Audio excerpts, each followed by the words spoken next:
আসসালামু আলাইকুম। আপনারা যে যেখান থেকে আমার ভিডিওটা দেখছেন, আপনাদের সকলের প্রতি রইল আমার পক্ষ থেকে দোয়া আর ভালোবাসা।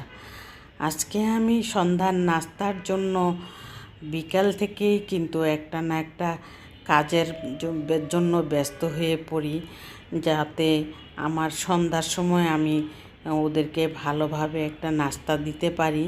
আর এই সব নাস্তা বানাতে গেলে কিন্তু অনেক সময় লাগে। অনেক সময়ের জন্য করতে হলে বিকাল থেকেই শুরু করতে হয়।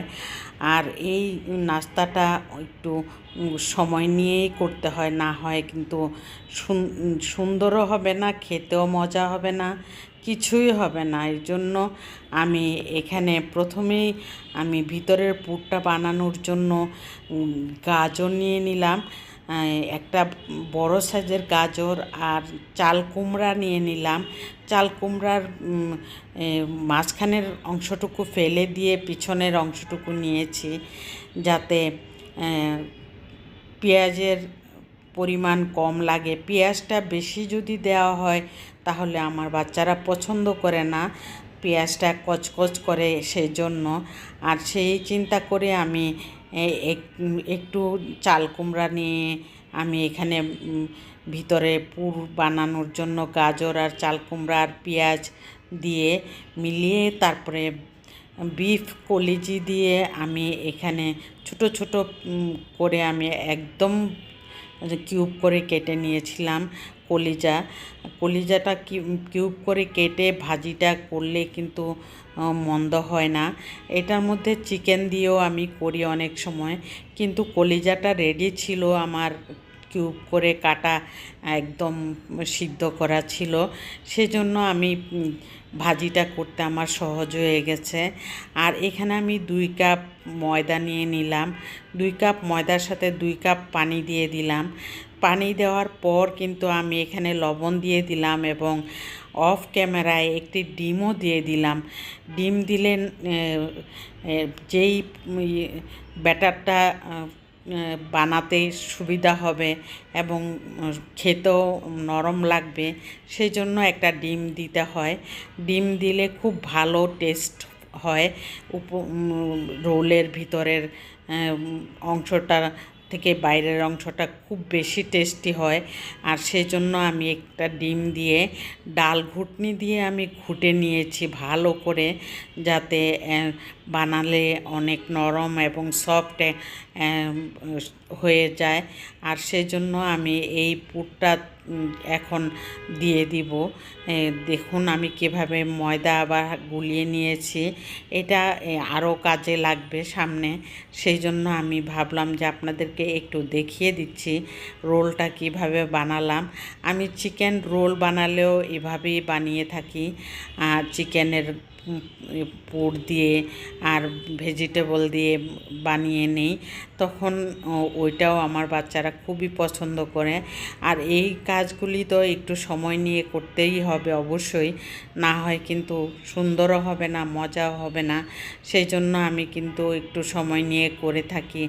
আর এই রুটিটা একদম পাতলা হলে খুবই ভালো হয়। আজকে আমার রুটিগুলি একটু ভারী হয়েছে, কিন্তু এতে কোনো সমস্যা নাই, কারণ ডিম দিয়ে যখন আমি ময়দাটা গুলিয়ে নিয়েছি তখন এটা একদম সফট আর নরম থাকবে, কাঁটা চামচ দিয়েই কেটে কেটে খেতে পারবে, এরকম হয়েছে।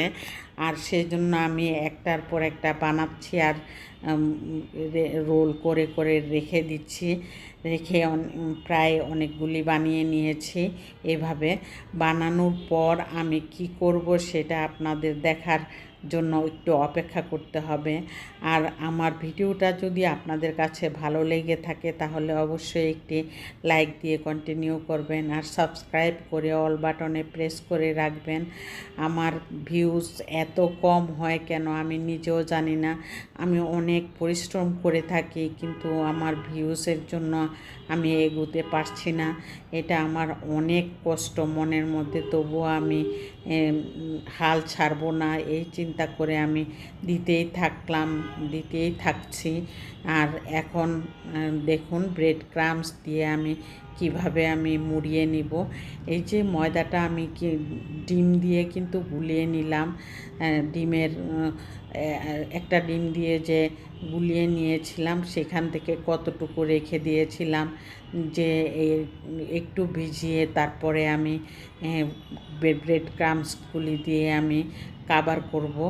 তারপর আমি তেলের মধ্যে দিলে এইগুলি খুব ক্রিস্পি হয়ে যায়, আর এটা খেতেও খুবই অসাধারণ মজা হয়ে থাকে।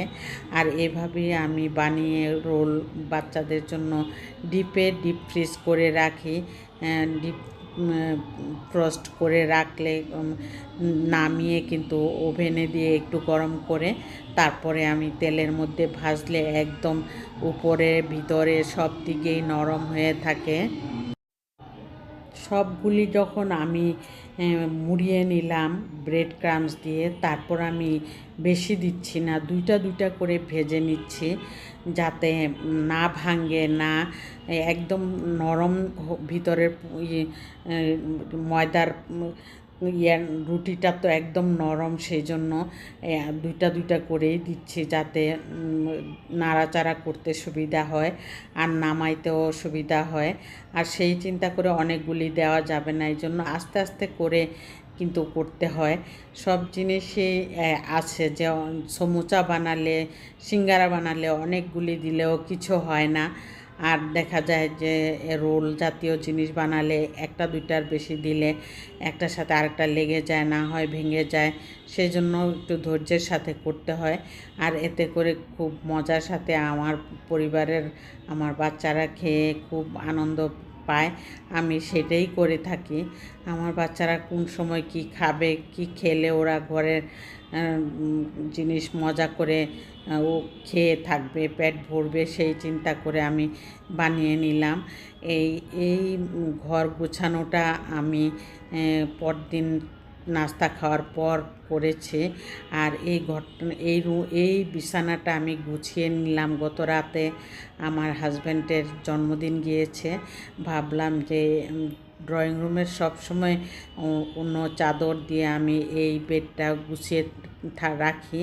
আর এই চাদরটা আমার হাতে মানে আমি নিজে দর্জির দোকানে দাঁড়িয়ে থেকে বানিয়ে নিয়েছিলাম, এতে করে অনেক সুন্দর করে বানিয়ে দিয়েছিল। আমি সব সময় এই চাদরটা বিছাই না, আর সুপার ফোমগুলি দিয়ে এই ডেকোরেশনটা করে নিয়েছিলাম, সেই জন্য ছবিগুলি অনেক সুন্দর এসেছে। তারপরে বিরিয়ানি রান্না করেছিলাম, ওই বিরিয়ানিটা আমি আরেক দিন দেখাবো। আর পুডিং বানিয়েছিলাম গত রাত্রেই, আর সেটাও আমি দেখাই।